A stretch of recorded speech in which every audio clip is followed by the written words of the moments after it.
Good evening, everybody. My name is Arnoldo Offermann. I am joined by John Young of the News and the super cool, awesome high five, Gino Soto. Hey, what's going on? What's up, guys? Guys, today we have an absolutely incredible broadcast for you. We are going to talk about promoting yourself. And anytime that you get a DJ saying, "Oh, I can promote myself," it's usually a lot of horsewash. We want to know, can they really do it?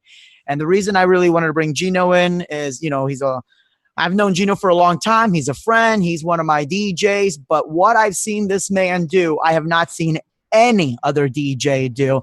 So that's kind of what we're going to share about you, Gino. And Gino's going to tell you guys as well.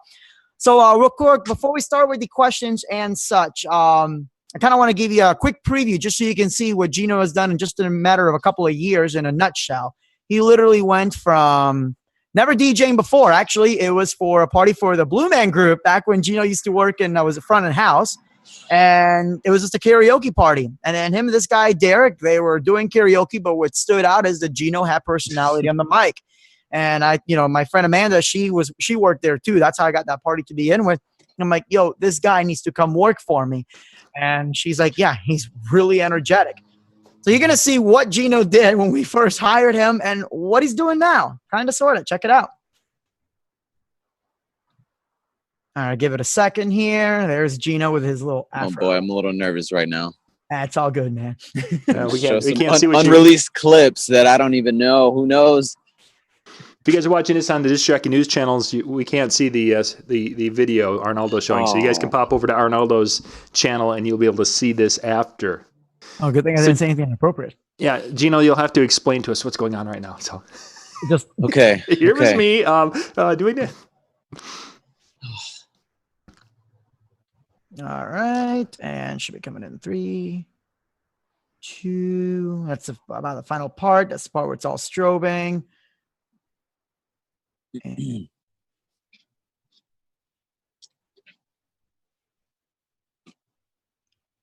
hold on one second. Insert content here. Gino, you jump around a lot, man. No wonder you're so fit. I do, yes. Yeah. This is the true story. Right. Here we go. And guys, that's just the tip of the iceberg. Gino can be found online under DJ G-Note, and then he's got his new awesome project, Pheno Music, which we'll tell you about that in a little bit. Gino, obviously, again, we talked about how, you started just because I found you at doing karaoke, and dude, you kicked ass. Why did you take the job? I mean, you've never DJ'd before. I know it's a daunting thing to have just somebody come up, hey, you should come be a DJ. Why did you take the job? Couple things. First and foremost, I've always been a musician. So I'm a cellist, classically. So that was always my background from day one. And then, we've always had fun with the trending music that's going on today. But given that opportunity at such a weird time, I was 21, I believe, at the time, still going to school. And it was just like, you know what, everybody's doing it. Why not? And it was really cool. But the thing that was really different about it was this is more of a take of an open format, taken in the direction of an open format more than it was like nowadays, which is a lot of DJs are very focused on maybe one genre, one type. So I had an opportunity to kind of get to know every genre in this perspective. So when we started doing weddings to private events, it wasn't just knowing your rap basis or your your contemporary or pop music. This is something you had to know, kind of everything across the board, and you had to read the crowd more. And this is something that not a lot of DJs are trained with or are blessed with that kind of opportunity. And it was a cool gig as a kid, but I'm very happy that I took that gig because it really changed a lot of things with what I'm doing right now. So I hope that answers your question. No, absolutely. So I remember when you first started, we brought you in for training. You obviously have never beat mixed a day in your life. And being a musician, I imagine you kind of had the advantage that you understood some music basic theory. But at that point, I remember it was still a job for you. You came in, you learned how to DJ, how to MC, you did your gigs, and it was good. At what point did this become more than just a job for you? When did you decide, you know what, this is what I want to do for a living? You did your, and what was the first step that you took to actually make that a full-time career? It really started, ironically, doing the schools, because that's something that not a lot of people can do. And I know that sounds kind of cheesy, but it's really true, because not a lot of DJs like with DJs that do private events or do these, and that goes reverse with it. It's vice versa as well. But mostly that was the thing that kind of put everything in a kickstart for me, was that seeing these kids' reactions, and they were young, and I wasn't far from them. I was maybe 4 years older than them. I could relate a little bit more, and it was kind of cool. So that high energy kind of just really attracted to what I'm doing now. And so another thing that kind of changed everything, really wanted me to kind of make this more than just a part-time or kind of a hobby, was that, when you spend a lot of money into this gear, when you really want to learn the great stuff that comes with it, not just the cheesy controls that you can get for $500, but like the real science behind this, and the instrumentation, the techniques behind DJing, right? And so that was huge for me. I really got nerdy with that. I got real nerdy with the gear. And as that was happening, production kind of came into play, and that's that was a project Venice that I got into later on. But production, this is something that is very huge nowadays in this generation, in this industry as well, because anybody can be a DJ nowadays in 2016. Back then, it wasn't like that. You had a sync button, but not a lot of people knew what it could do, whatever. Nowadays, everything that's standard. It has to have one. Well, you got to be different in some houses. And so the only thing that kind of changed me and really put everything in kickstart, like I said, was doing the schools and getting, putting my foot in the door with production. So, Gino, as a young teenager, as you were going to events and such, as an attendee, were you kind of drawn to that and thinking, say, hey, someday I want to be up on that stage like that, doing that stuff? Or was that just something that happened after those first gigs you went to? I've always had that thought, but never as a DJ, more as a classical musician. That's what I was wondering. I was always like, I've always been on stage, not as far as like being in an orchestra or band. I was always on stage for more like an auditorium, right? Type, and so this was a whole different ball game. This is outside. This is on a stage with subwoofers and speakers that blow your ear. This is a whole different ball game. So once you're doing that, and I was on that kind of stage with that environment, like I said, the energy is something that would just kind of took over, and that was huge for me. So doing all that, put it all together for me. Cool. So let's start talking promotion and social media, because I mean, obviously that was a big part of your success, I believe. Mm-hmm. You went from almost no Twitter followers to your 35 or 50? No. It's 32,000 now. I think 31. Excuse me. But it's it was such a big deal. It's still, to a lot of people, it really is, but it's not really about how many followers you have, because nowadays, unfortunately, you can buy these things. You can buy these plays, you can buy these followers, and it's a mistake that a lot of young producers and a lot of young DJs do nowadays, is they get so caught up with not not working on their craft really, and just kind of worried about the image that they give off instead. And so the thing that kind of worked it out for me really was that I started with A Premiere, and A Premiere was a kickstart for me as far as like reaching out to these kids. And I was huge into social media as a young 21, 22-year-old. And I still kind of am too, as well, to kind of keep up with them. But these kids were crazy about that back in the day. Twitter was huge. Hashtags were just, getting in there. Nowadays, it's kind of cooled off a bit because everybody's doing it now. Everybody's following the formula on how to promote, how to do it correctly. Because back in the day, people just kind of shot things up in the air without really having a direction with it. Nowadays, it's more of a science behind it with the marketing, the promotion that you're doing. So back in the day, it was great. A Premiere was huge promotion for these kids. We would do these live videos. We would do these slideshows throughout the events with A Premiere and For Schools Only, where it would show your username, hashtag that was being used, and kids, you'd be surprised. They use these things. They really do. It's crazy. I didn't think it would catch on, but it absolutely did. So that was huge. That was absolutely huge. You did two things that, I mean, it came to after a while that your following became bigger than, even our companies. You had a lot more people, but of course, the brand you were trying to do was a nationwide brand as opposed to us just being local. But right. You did things that I remember. That's one of the things I wanted to talk about is, one, I remember that you did something just simple as putting your name on your laptop. Like you actually had the Twitter on and your screen name on the laptop. How well do you think that worked for you as far as getting those organic followers? And then I remember you started posting stuff nonstop on SoundCloud. Yeah. Almost every mix you did, even when you were practicing, you were posting stuff until you actually started producing your own. So how did you get started with that? And how big of a following would you say you built from that? It's huge. I practice a lot in my bedroom, believe it or not, and in my living room.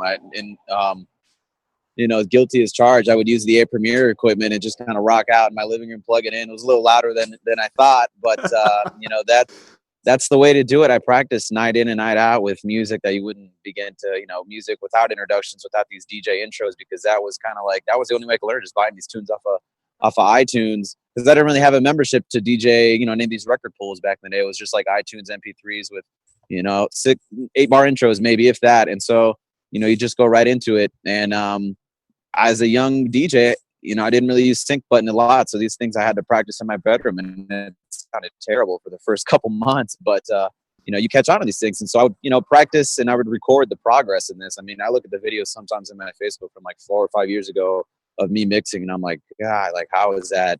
It's just different. We grow from, I'm like, God, what was I even thinking of mixing these things? But that's how you learn.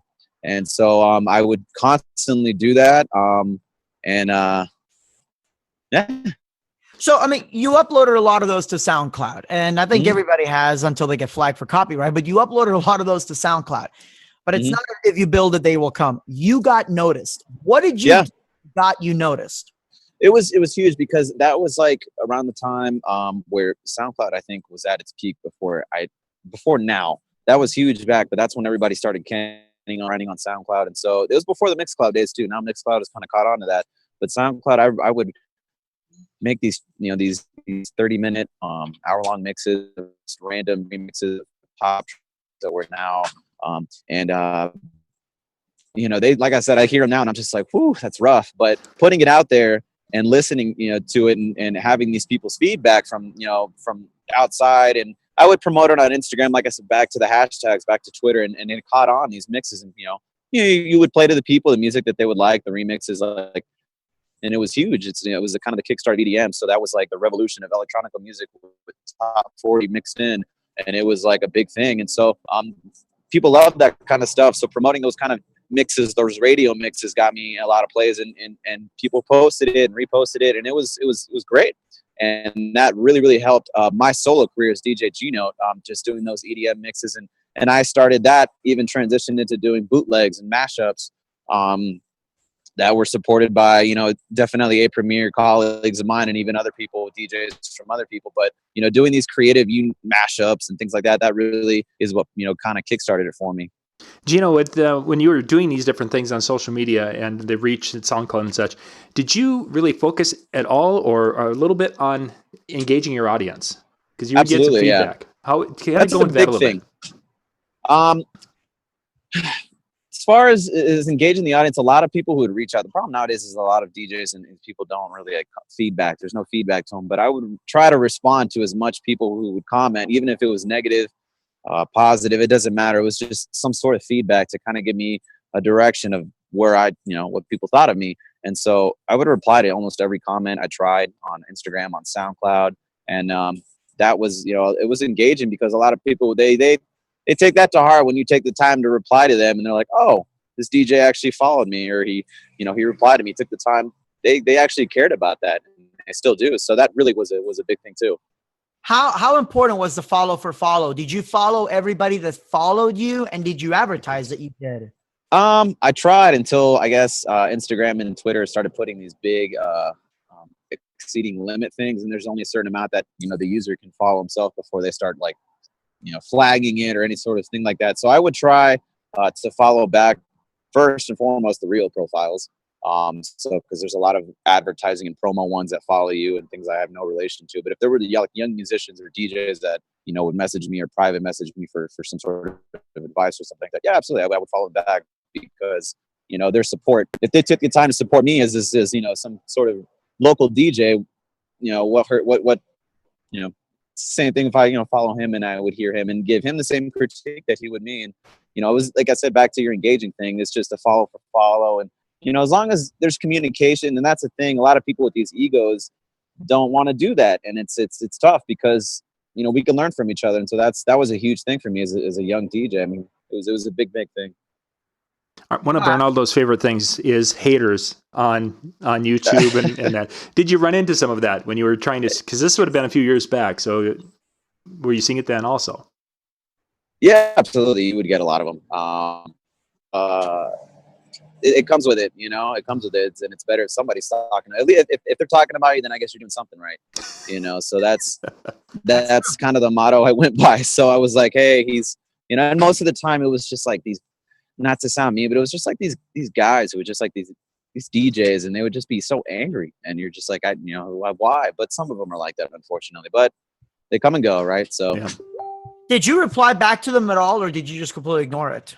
Yeah, I did, but I would most of the time, like, I kept it, I'm very short. I'd put a smiley face, a thumbs up, like, thanks, some sort of feedback to know that, yeah, I did read your message. And, I tried to stay out of that whole DJ drama business. I really do. Well, maybe we should do a seminar on that. How to stay out of DJ drama. It's tough. A lot of them get into it Arnoldo, nowadays. you'd be great for that one. Social media doesn't help. Yeah, Arnoldo would be a great spokesperson. Yeah, okay. So, it wasn't that long until then you had said that Nappy Boys had picked you up there, Nappy Boy DJ Coalition. That's right. It wasn't even 2 years. You started DJing, and all of a sudden, I guess they had noticed you. Yeah, Nappy Boys was huge. It was I started with a friend of mine, colleague who lived in FSU, and he was a friend of this DJ, and I forgot his name right now. DJ.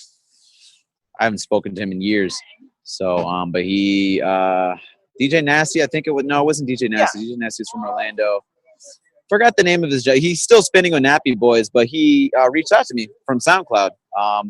And he heard one of my mixes, and rap was huge, not EDM. And so they wanted to make that slow transition to rap and EDM. So they, I helped with some things and some promotion, and they got me a couple gigs. Well, I remember on the roster page that they actually had pushed the fact that you can spin EDM. And at that point, that was your unique selling point, because there weren't a lot of rap and EDM DJs. Did you see, because you were one of the first ones really pushing that and pushing the merging of the two, did you really see that as a good unique selling point for you, or was it something else that got you noticed? Are you there? I think we froze. I think we froze. Hold on. All right, I'll see you watching. Just hang on 1 second while we get him back in. This is live TV, gang, and this is what happens when we're live. Well, he's in Colorado or Denver, so there's a good chance the cell phone company's just high right now. Yep. Yeah. Hold on. He'll bounce back in. So, Arnoldo, can we talk about what you talked about last night just a little bit while we're waiting for Gino to bounce back? Yeah, absolutely. So last night we did a video stream talking a little bit about Apple and what the heck is going on with them. What they're doing is they're getting really away from that pro level stuff and going into, making the world's most powerful Facebook machine. So I was there with Dane, who's an IT and also Kevin Hallmark, who is a programmer, and he's been programming on Apple for over 20 plus years.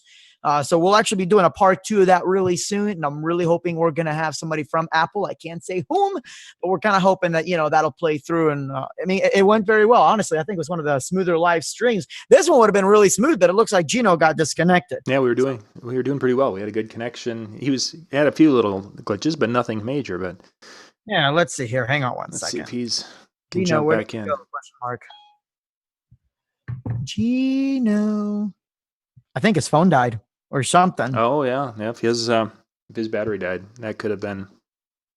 Oh, that's so awkward. Here we got something. We've got something going on. Oh, there he is. Gino. Can't hear you. Cannot hear you. Can't hear you. All right. Can you guys hear me now? There we go. Yep. Okay. So sorry, guys. No problem. Hey, no problem. No problem. So we were talking about, the Nappy Boys on the roster page, and I was trying to see are you still on that by any chance? I'm on the roster page still. Yeah, I'm on their roster page. We still talk, but I talk more with this gentleman named Nav. He's this promoter from Boston, and he's a pretty good colleague of mine. But that's really it. That's all we just talk gigs and here and there. But I'm not really affiliated with Nappy Boys anymore like I used to be. I'm really not. So, when they brought you in, I remember they had pushed the whole, you are an EDM DJ. Mm-hmm. Would you say at that point EDM was still kind of, on the baby stages of becoming a big thing? Would you say that EDM was your unique selling point? Did you actually push the fact that you were able to do literally 2 polar genres? Because at that point, if you went to a hip hop club, you would never be playing EDM and vice versa. Yeah, that's definitely what. Was that something you would say would have been your selling point? Did you push that, or did that part come in by accident? It kind of came to me, and I pushed it. It's what people like the most coming from me, I guess. I got the best feedback from that more than anything. Definitely more than I would like the hip hop or the reggaeton stuff. When I was kind of pushing more of the EDM stuff, I got way more positive feedback from that, and so I pushed that as hard as I possibly could. Awesome. So then let's talk. I mean, after that, you obviously got picked up, or you actually started working with a group doing EDM music. And I'm going to kind of jump forward on that part for a couple of reasons. But as far as you working with that group, and you can give us as much info as you want on that. How did that come about? Did you approach them? Did they approach you? And how did you balance? How did you balance from being just a DJ to being a producer, but not turning into David Guetta?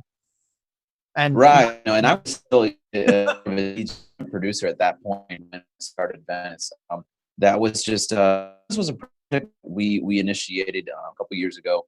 I want to say 2013, I believe now.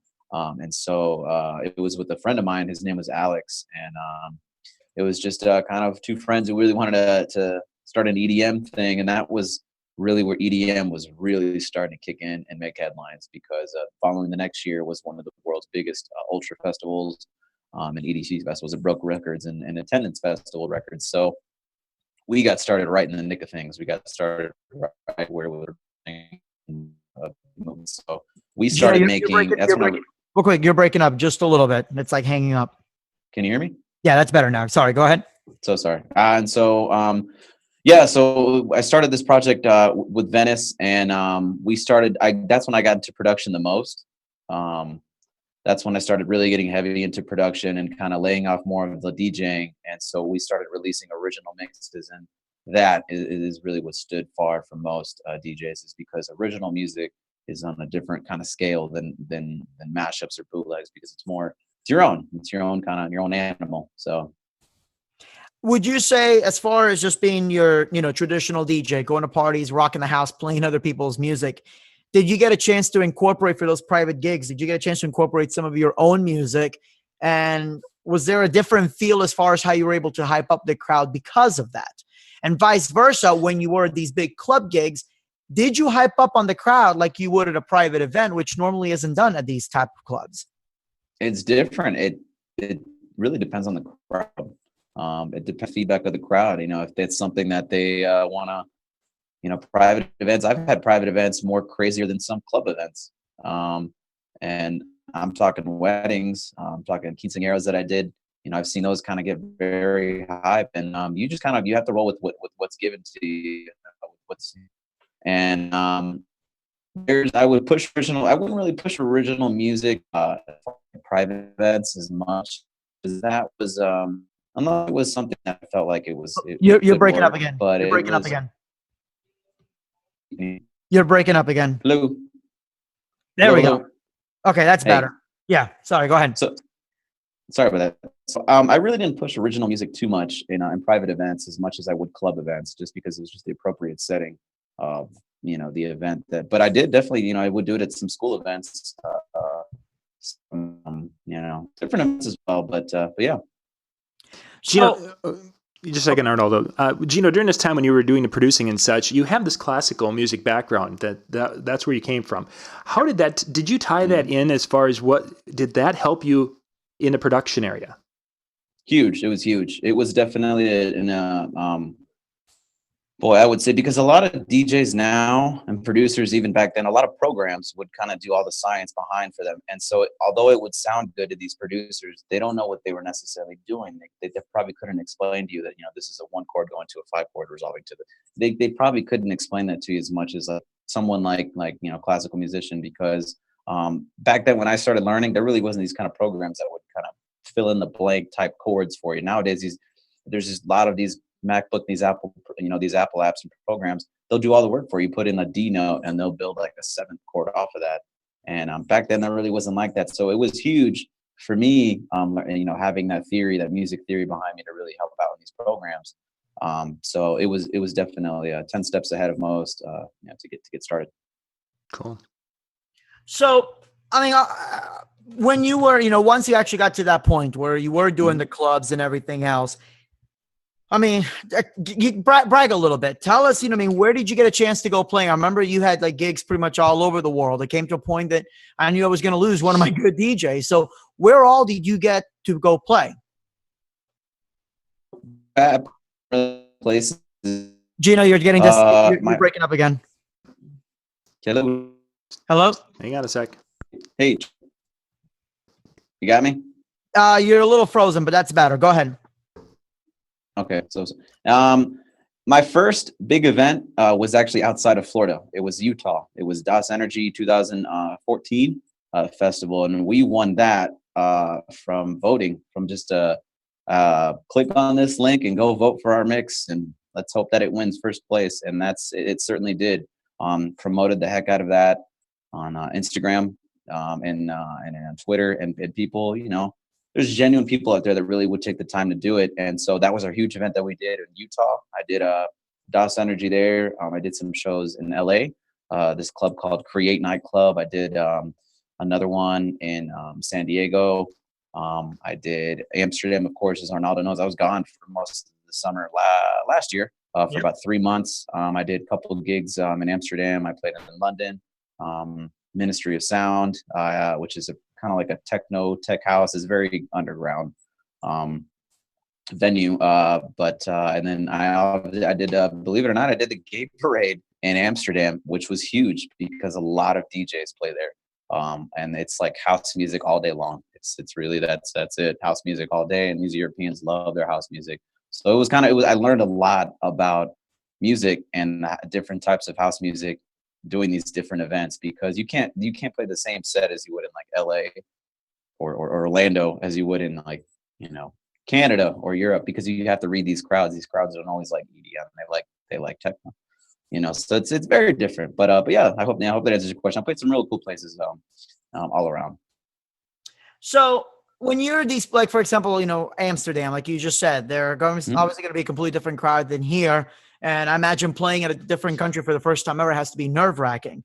Mm-hmm. Did you already have your set pre-planned, or did you literally mix a lot of it live, or change anything on the spot, seeing how the crowd reacted to different things? I never had a pre-planned mix, but I will admit that I had playlists that would help me it was like your go-to playlist, right? Or your playlist for this sort of genre. But the thing about that, and I wish I could get better at it, was organizing the files within the playlist, because sometimes I would just kind of dump them in there. But I would never pre-plan the set, and that's something I'm not pro for. A lot of DJs do that. They kind of plan their set, because not every crowd is the same, and not every crowd is going to like what you drop. And if you put a song on and you had it planned to play out for 3 minutes, but the first 15 seconds you have people booing at you, you got to change gears quick. Oh, and a lot of DJs don't know how to do that. They don't know how to act on instinct sometimes. So I never really tried, pre-planning it. But I try to stay away from that. And I try to tell other young DJs to don't do that either. Focus more what's in front of you, and if the people are vibing with that, then more of looking down at a laptop and figure out what you're going to play next. So. Do you see that a lot of other DJs in the same, DJs or producers in the same level that you're at, are they doing the same, or are they? I mean, obviously we know like the big guys pretty much have one track, hit play, and that's it for the most part. But do you see that a lot of people that are actually traveling, that are actually doing the clubs, that they do the same thing, or they already have that pre-made playlist ready to go? I think a lot of people are starting to catch on to you have to do your own thing. You got to be creative in it. So a lot of DJs, unfortunately, are following the same formula, the same type of music, EDM music, the same type of quote unquote big room or electro. A lot of them stick to that. But what I really like now, especially in the year 2016, I saw it really grow, was these DJs. They played every genre. You'd go to a main stage at any sort of festival, or you'd go to any sort of club event. It wasn't just 128 BPM. It was 101. You'd even hear some 70s, and they would mix in. Some of them weren't always the best transitions, but they would kind of, at least you weren't always pumping your fist, raising your hands to just 128. So I'm starting to see a lot more people adapt, but back in the day, a lot of them pre-planned. I know a lot of people who probably did that, and it was kind of stunk. So let's go back to the voting thing. I had completely forgotten, honestly, about Utah, but I do remember that when you had brought that up and you were posting, you were posting just nonstop. Hey, vote for us, vote for us. And obviously, I mean, enough people voted for you that you made it. Would this go back because you did interact back with the people on Twitter, or was that something else that actually brought that many voters? Because you had an insane amount of people voting, just out of nowhere. It's not even that. Anybody can like a picture, but when people would comment and they would say, I voted for you or something like that, a lot of people just kind of skip to that. I would even reply and be like, thank you. And there was a time when I won the festival, I posted that. I was like, thank you guys so much for taking the time out of it. There was like 50 comments of saying, I voted for you. I spent like an hour and a half responding to these people by one. Yeah. Because you know what I mean? This is something that really meant a lot to me. And I did the same thing on previous posts, the ones that I would kind of advertise a little bit, these guys vote for me, because it just really meant a lot that somebody who I didn't even know, or somebody would tell them, vote for my friend Gino. It really meant 2 minutes, to just do that. So the least I could do is just say, thank you so much for even taking the time. And they would even hear the mix or the song that was on there, and they would compliment even on that too. And that, like I said, what little is it for me to just take 2 seconds out of my day and just, reply to that. And so that goes a long way. It really does.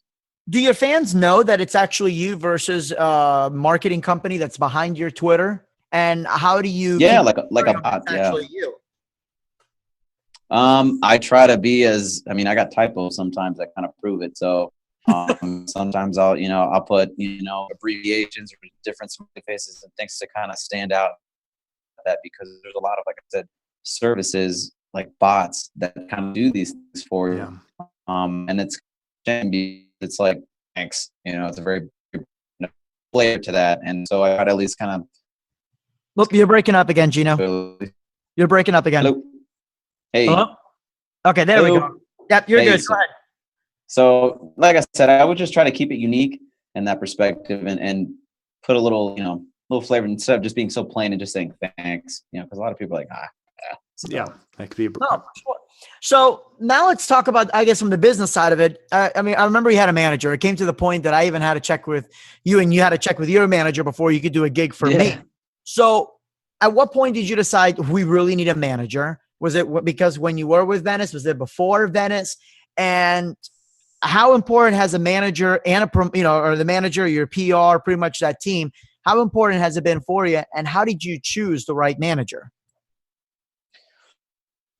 The breaking point when I got a manager.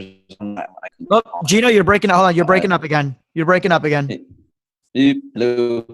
No, you're breaking up really bad. Wherever you just went, it's breaking up. I'm still here. Yeah, just give it a few seconds. It'll clear. Yeah. Okay. Let's try that again. Go ahead. So, hey there. Well, really, I got a manager.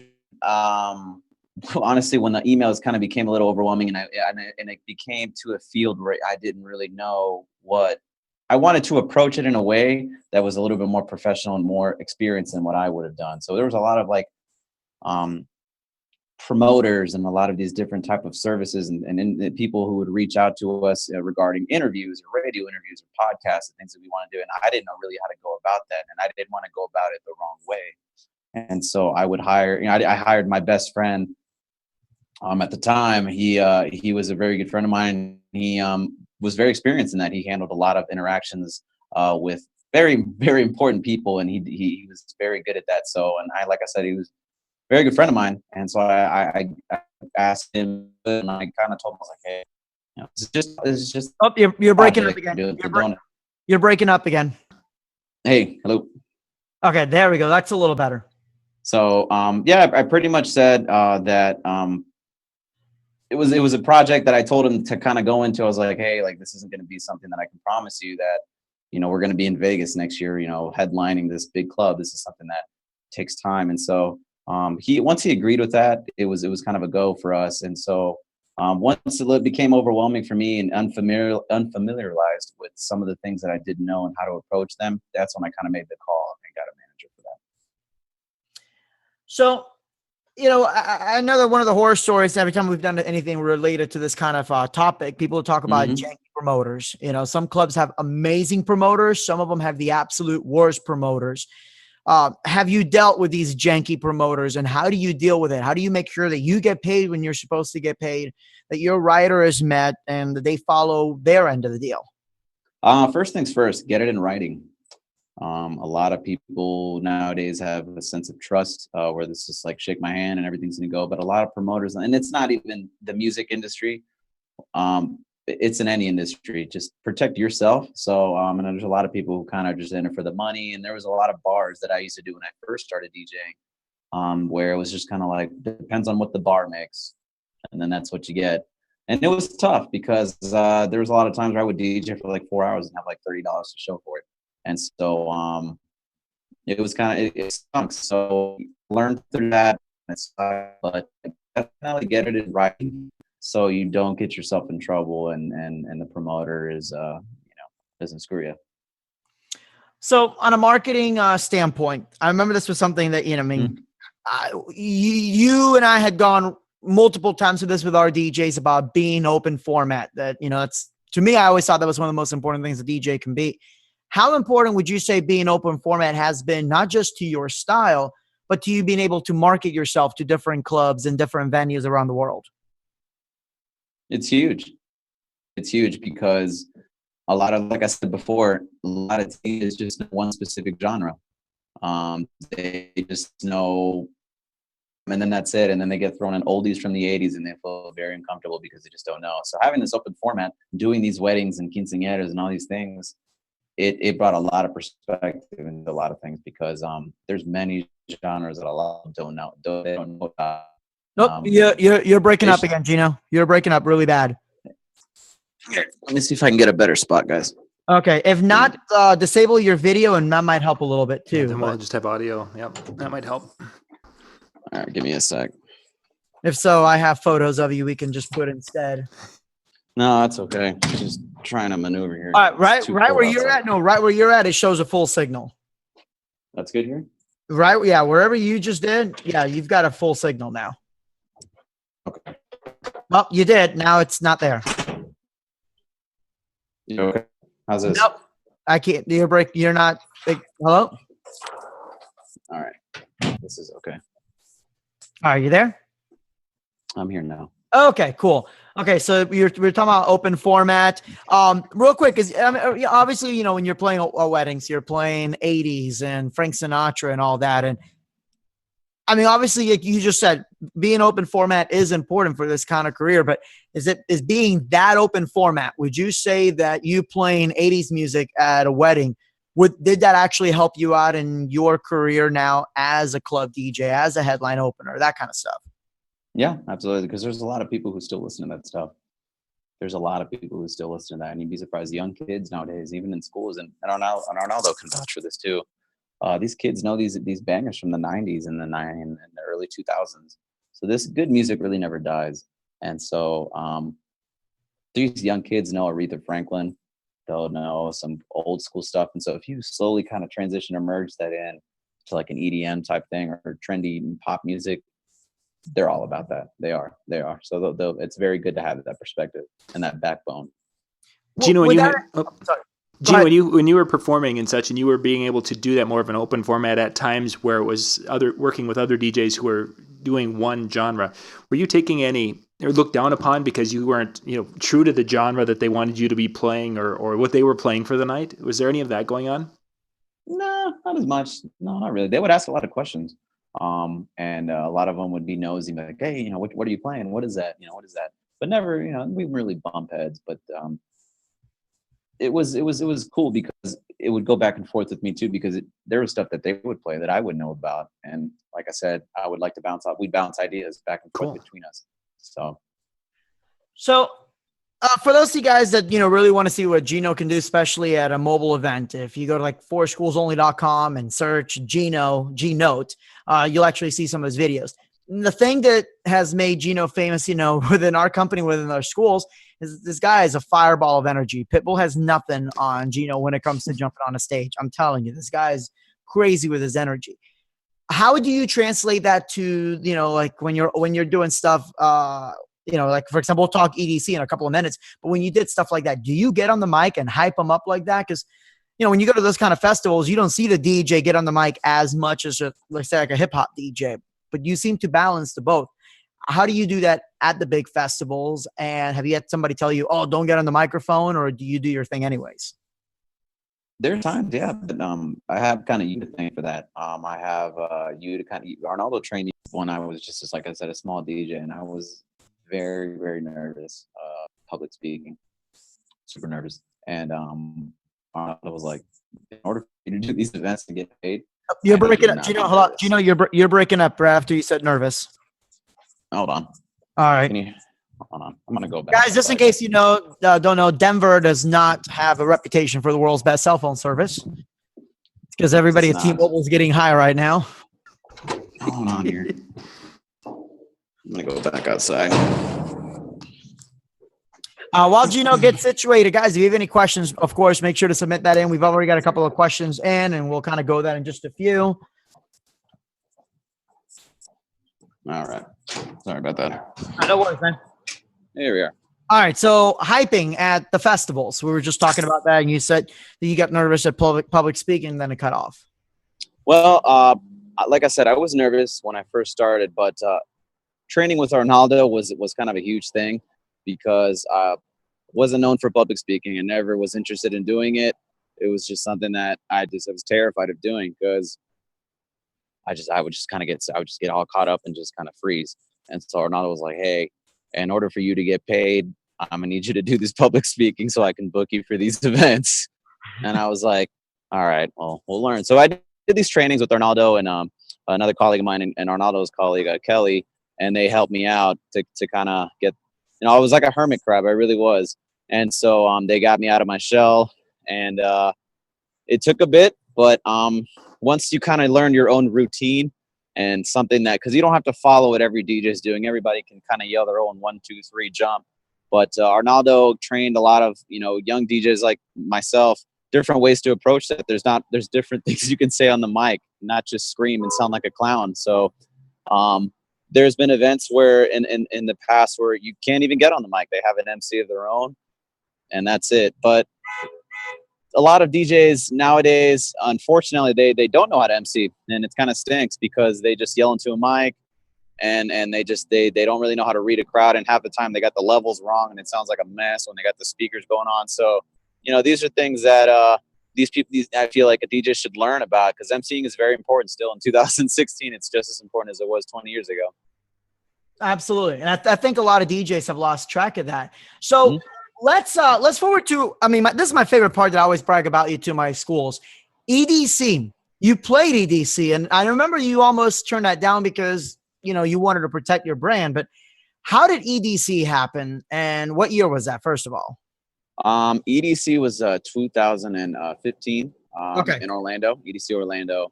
And we played on the Neon stage, which is known as trance stage, because at that time that's what I was producing full time, was trance.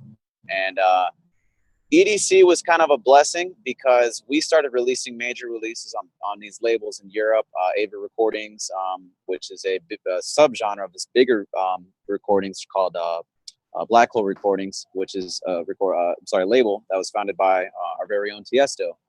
And so that was huge for us. And so getting these tracks out, we had about 3 songs released on this label, and that got us booked for EDC. A lot of recognition, a lot of the SoundCloud, a lot of this, the Spotify's, it caught on. And so I just remember it was funny because the way that I found out about EDC was through a phone call through my friend, and he was kind of like joking. He's like, hey, we're going to play EDC. And I was like, oh boy, I don't think we're going to play it. I don't think we're going to play it. And then sure enough, we got an email from Insomniac inviting us to play. And it was probably one of the greatest days of my life. But it was really, guys, it was just grinding it really, and just getting tracks out and getting them on these labels. And a lot of people listen to these things. And that's what really caught on, kind of standing out and being different. So as far as, you and Venice, obviously, you guys separated. There was an article that I remember was out that you basically decided to go your own way. You had some creative differences, whatever it was. But the toughest thing about, going out after you've been with a company for so long is reestablishing your brand and having that conversion rate to your new project. So how many of your fans would you say still stayed with the DJ G-Note brand, even though they knew you more as part of Venice as opposed to G-Note individually? And how did you keep that conversion rate going? Believe it or not, a lot of them stayed. A lot of them, I guess you could say, stayed faithful. It wasn't anything. What's the word I'm looking for here? It wasn't anything, no negativity. There was no dispute really that was crazy between Venice that really caused anybody to kind of choose sides. It really wasn't. And that's something that I'm kind of happy about. We kind of went our both separate ways because it's tough. And I have the utmost respect for these producers and DJs who have these teams. Like Swedish House Mafia is a perfect example. 3 brilliant producers, they all can't get along all sometimes. Things happen. And it's not a matter of getting along as far as, personalities. It's just getting along as far as music direction. Do you want to have this sort of sound here and there? So I wanted to kind of do my own sound and production. And so people understood that. I did an interview with EDM Chicago's about a week later as I announced my departure from Venice. And, as I stated there, I've had a lot of ideas that I've had in the past since college when I wrote music on sheet music before I even got into the whole DAW programs. This is music that I kind of had in my little Pandora's box, and I kind of want to open it up and try my own thing there. So that was something that a lot of people understood and they heard, and it kind of was nice. A lot of people heard the interview, gave it tons of feedback to it, posted on Instagram, like I said, those things, and a lot of people were very understanding of it, and a lot of them still talk to me still to this day on Fino. So what did you use to keep in touch with your fans as you made that transition away and going solo again? How are you connecting? Social media is huge. Specifically, which ones were you using at the time? Oh boy. At the time, I would say Twitter was huge. Twitter, Instagram were kind of on the same peak as me. Facebook really wasn't as much. Facebook was more of like a personal thing. But even a lot of my personal fans, personal friends and family, I would announce it there, and a lot of people commented and was just like, "Hey, we just hope for the best." I hope everything works out for you. And they're still supporting. I still see the same people commenting on the productions that I'm doing now. And I really read that, Snapchat was big as well. That was more of like a direct type of personable thing with Snapchat. So I would kind of interact with, mostly Snapchat, Instagram, and Twitter to kind of make these, I guess you could say, these announcements and these, these feedback that I would give to people, and they would get back to me. Right now, which is the social media network that you would say you use or you put more of your focus on? It's tough, man. I use them all almost the same, but if I had to pick one, as a DJ, I use it mostly for Twitter, but as a producer, I use SoundCloud more, if that makes sense, because a lot more producers listen to SoundCloud, and you'd be surprised. A lot more producers listen to SoundCloud and give their feedback on young producers, upcoming producers.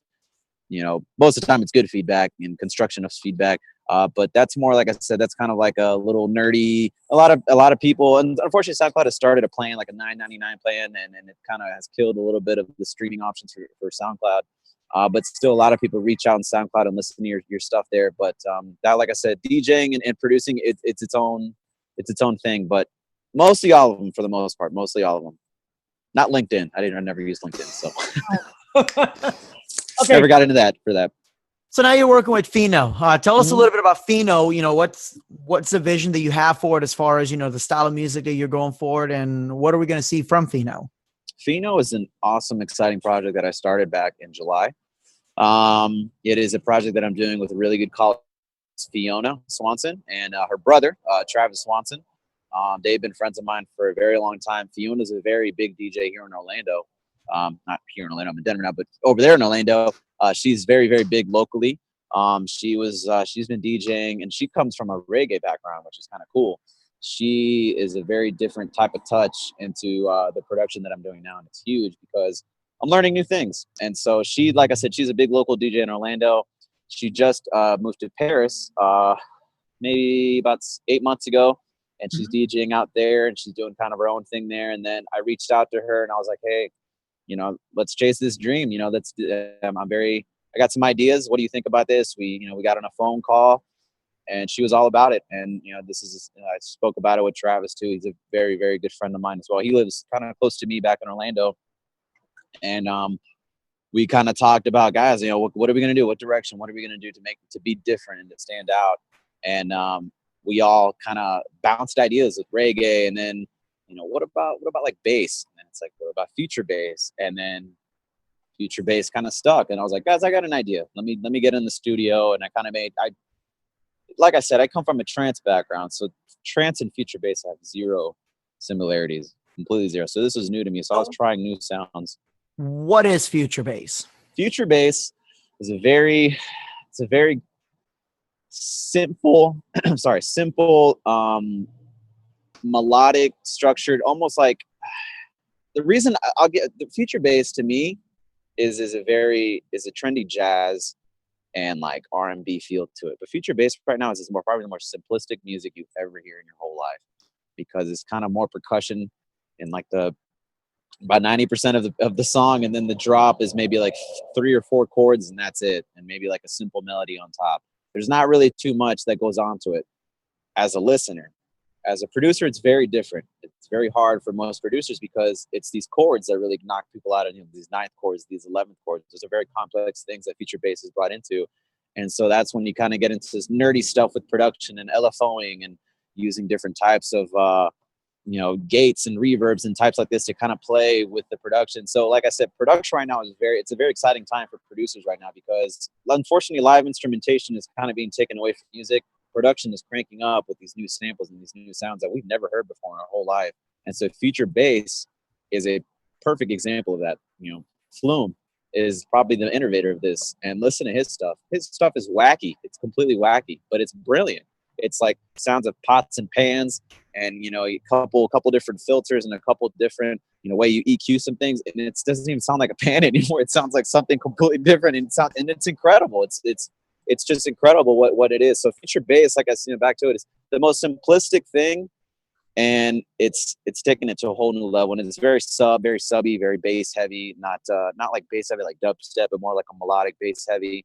So yeah, that's, to me, like I said, that's the way that I like to explain future bass, to kind of give an understanding to most listeners. So, I mean, it's obvious from what we've all heard so far that part of what really helped you blow up is you were on top of the trend, and you stuck it out, you kept pushing it, and you really stayed on top of that. So that being said, there's a lot of talk amongst all DJs. What's happening to EDM? Is it going to be a trend? Is it evolving? I mean, it's obviously been evolving since the 90s, but what would you say is the next thing in EDM? Like, what's the future? What are we going to see from EDM, the genre in general? I think we're going to probably see the word EDM disappear, because EDM is now changed into about 25 to 40 different subgenres. Future bass, electro, big room. There's so many, and listeners nowadays are starting to catch on to that.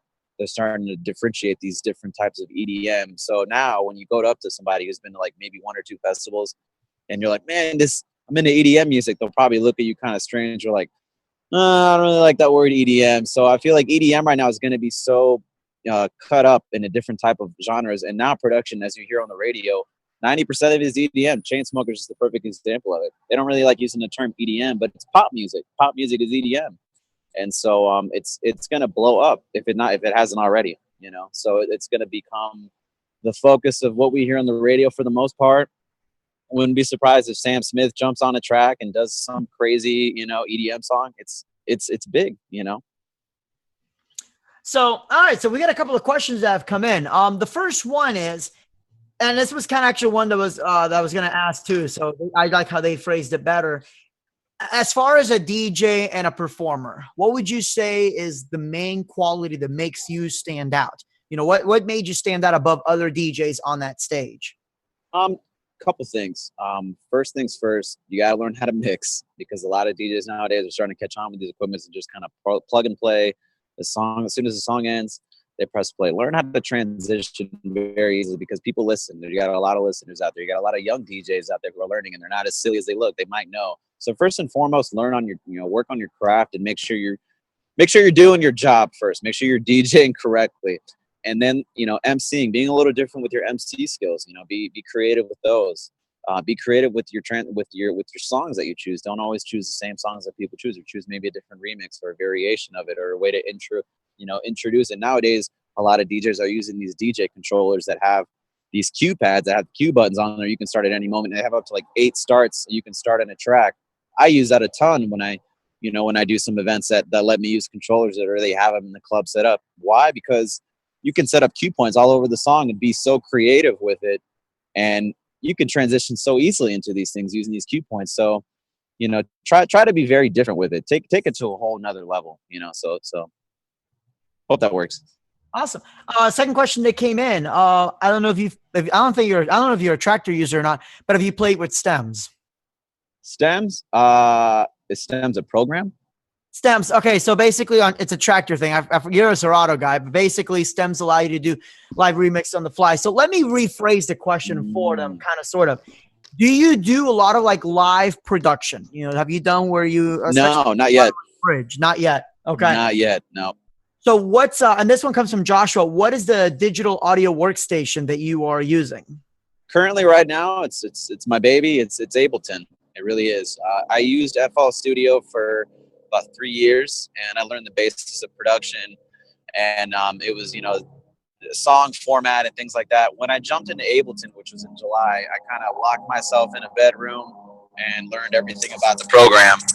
And Ableton was the best because you can do live programming, you can do live DJing, live production, live remixing, all in that one. Now, I'm not saying that I do the live remixes on performances, but that's something that I would love to kind of tickle the idea of it, But definitely Ableton is home for me. It's going to be my future home. I love it so much, and it's definitely the best thing that's happened to a lot of producers. And a lot of producers use it. A lot of producers will tell you that Ableton's the best thing, but it's not a matter. And this is something that I want a lot of young producers and DJs to know too. It's not what program you use; it's how you use it.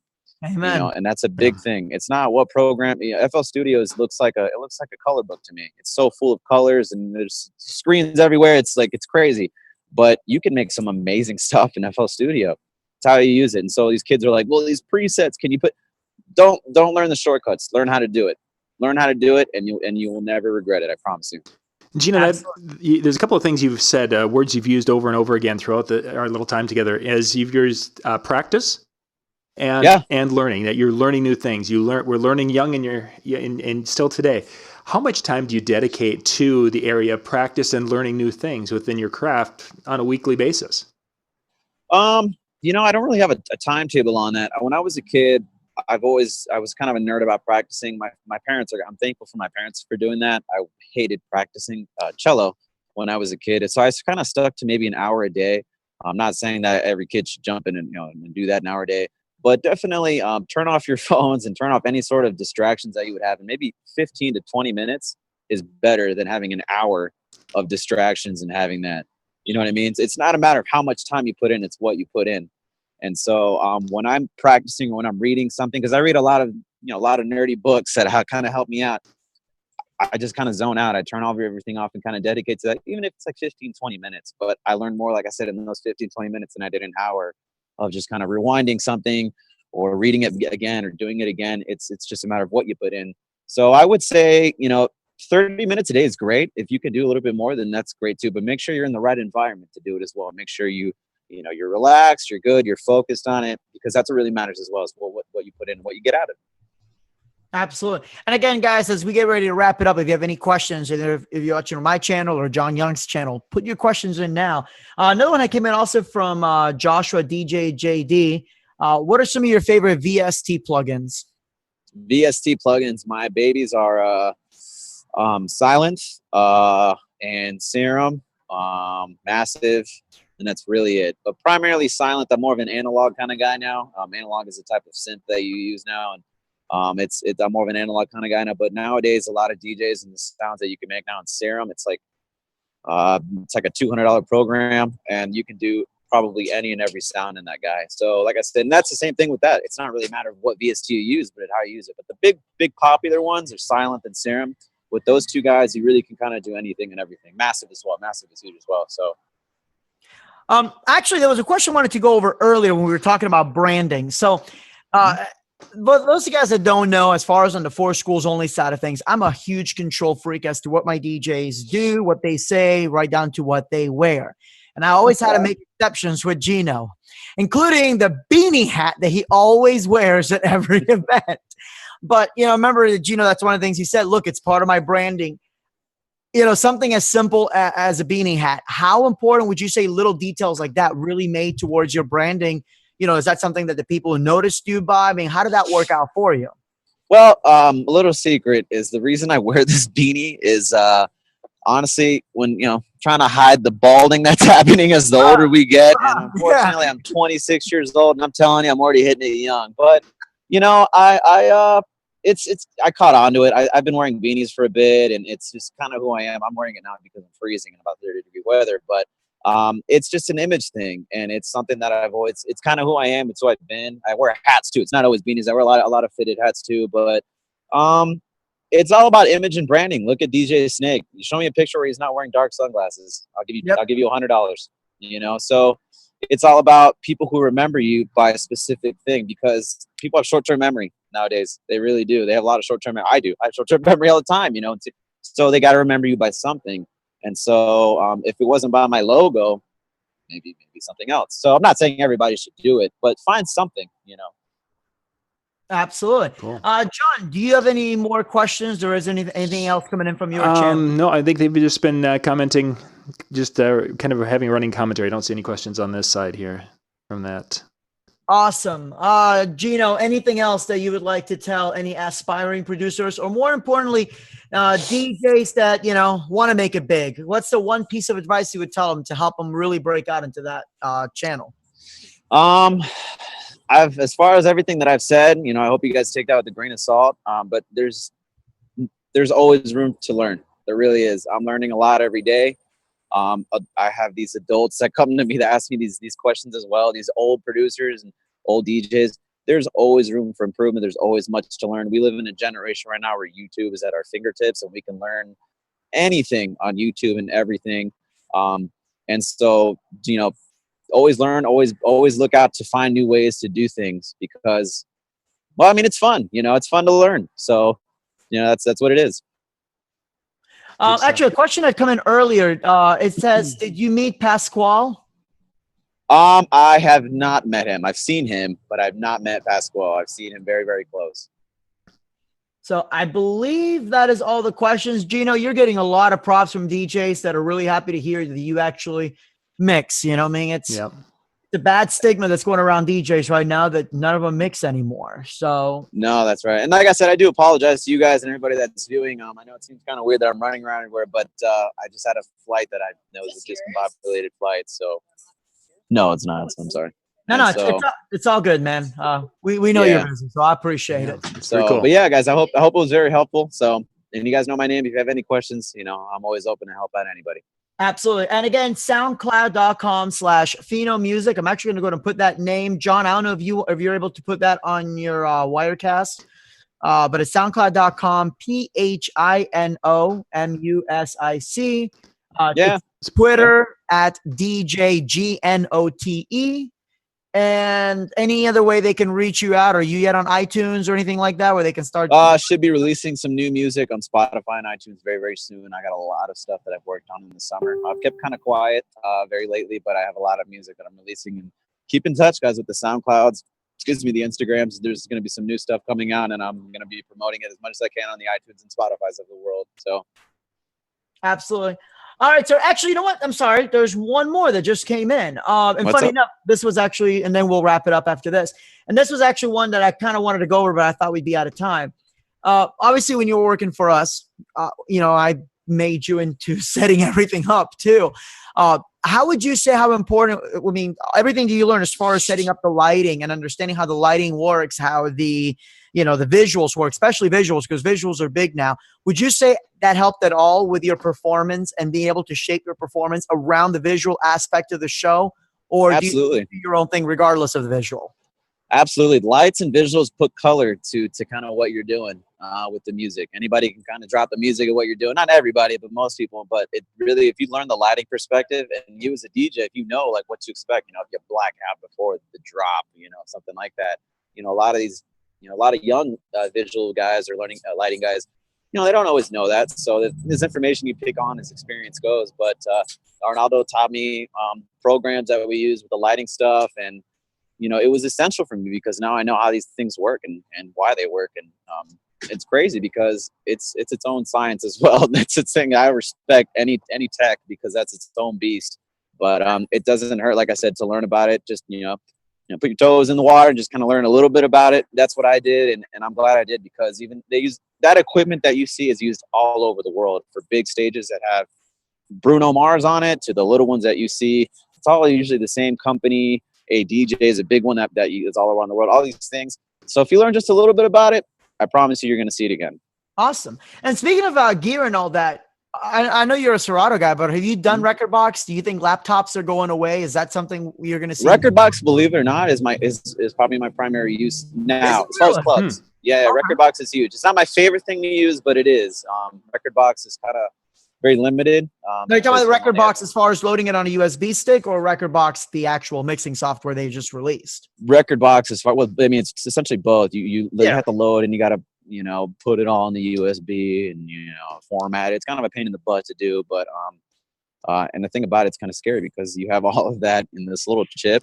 So if you lose that guy, you're done. And that's happened to me a couple times. So always have a backup plan. Oh, that's a great advice. Always have a backup plan, a backup library or something. You never know what happens. But rekordbox is a great thing to do. But I've seen some of the cool controllers and CDJs that they're coming out with what they're going to do with rekordbox, and that looks like some really cool stuff. But I'll probably be a Serato guy at heart, and obviously respect to virtual DJ because that's where I learned everything. So, Absolutely. All right, guys. So thank you all so much for tuning in. We're going to be back in a few months. I think we talked about 3 months from now. Yeah. Gino's going to be talking about Pheno music and the next level. So once you are getting noticed, how you make it into the big leagues. Sure. Gino, thank you very much, brother. I do appreciate it. Don't forget, it's only just April the 1st. But but for real, I appreciate you tuning in. Those of you tuning in, John Young, thank you guys very much for watching. Thanks, Sean, for also joining in, buddy. Thank you, guys. Remember, soundcloud.com/Pheno music. Thanks, guys. Appreciate it. Thank you.